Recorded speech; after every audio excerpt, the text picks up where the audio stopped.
Photo देखा आपने? थोड़ा सा? अच्छा। हाँ। ए से एडी। आई से एन। एन कौन पहनते हैं? मैं पहनती। हाँ। दादाजी पहनते हैं? देखो पहने हो। दादी पहने? हाँ। ओ से ओखली।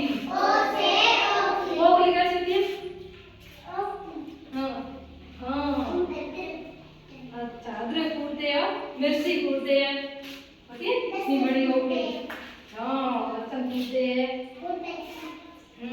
आउ से औरत। औरत कौन होती है?